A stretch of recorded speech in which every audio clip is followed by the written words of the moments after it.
Hello and welcome back to UIE TV channel. Please subscribe our channel to get further videos automatically in your inbox. John Lewis, civil rights icon and congressman, dies aged 80. When I was growing up, we would go downtown and we'd see those signs that said colored waiting, white men, white women, colored women. We'd go to the theater and all of us little black children had to go upstairs to the balcony. And I would come home and ask my mother, my father, my grandparents why. And they would say, that's the way it is. Don't get in the way, don't get in trouble. When I first heard Martin Luther King Jr., it inspired me, it moved me. This man spoke to my soul. I think in some strange way, he was saying to me, you can do something. You can make a contribution. I wanted to go and attend Troy State College. It was a school that had never admitted black students.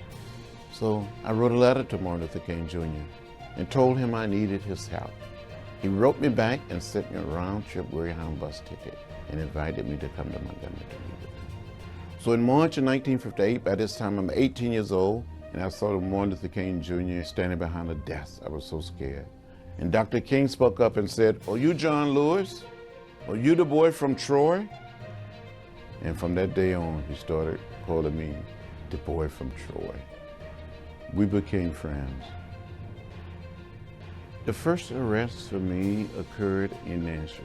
I was sitting there in an orderly, peaceful, nonviolent fashion, waiting to be served. And a waitress put up a sign at the lunch counter saying the counter is closed. And we continued to just sit and wait. I was beaten, arrested, and taken to jail. But when I was arrested, I felt so free. I felt so liberated.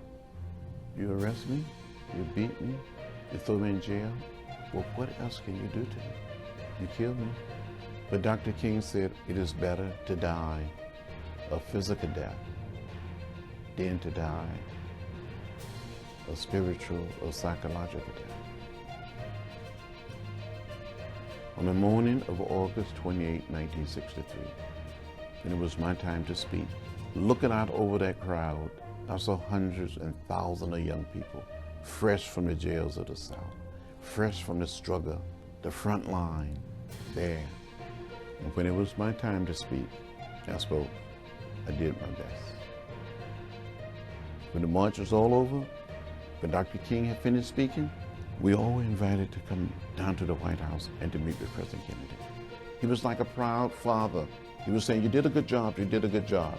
And when he got to Dr. Martin Luther King Jr., he said, and you had a dream. We were ready.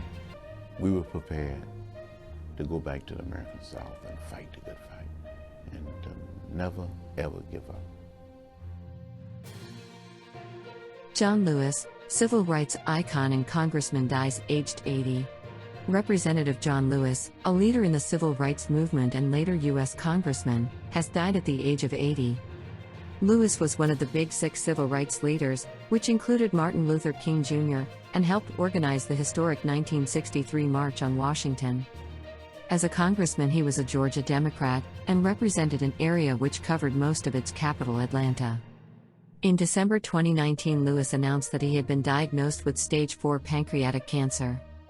"I have been in some kind of fight for freedom, equality, basic human rights, for nearly my entire life," he said in a statement released at the time.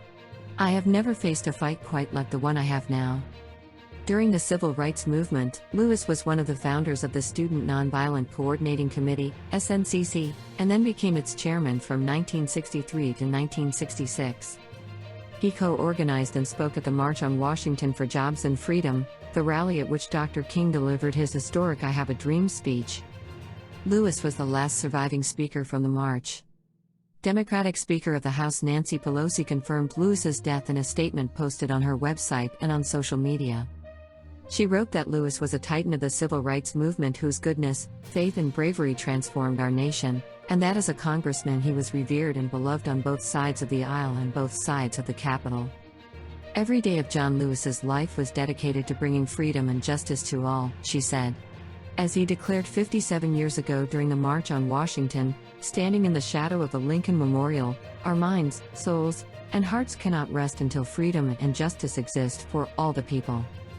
How fitting it is that even in the last weeks of his battle with cancer, John summoned the strength to visit the peaceful protests where the newest generation of Americans had poured into the streets to take up the unfinished work of racial justice. Upon news of his death, civil rights group the NAACP tweeted that they were deeply saddened. His lifelong mission for justice, equality and freedom left a permanent impression on our nation and world, the organization said. The NAACP extends our sincerest condolences to his family, and we send prayers of comfort and strength to all. In a statement, former President Barack Obama said he had spoken with Lewis after a virtual town hall with a group of activists following the death of George Floyd. Obama said Lewis could not have been prouder of their efforts, a new generation standing up for freedom and equality. Not many of us get to live to see our own legacy play out in such a meaningful, remarkable way. John Lewis did, he said, and thanks to him, we now all have our marching orders to keep believing in the possibility of remaking this country we love until it lives up to its full promise. Former presidential candidate Elizabeth Warren tweeted that Lewis was a true American hero and the moral compass of our nation. Lewis's death comes on the same day as the death of fellow civil rights leader C.T. Vivian at the age of 95. Vivian helped organize the Freedom Rides, a protest to integrate buses in the South, and later went on to lead the Southern Christian Leadership Conference, SCLC. Thanks for watching Universal Information and Entertainment TV. Please like and subscribe our channel for more updated videos, news, information and entertainment. See you in next video. Stay tuned.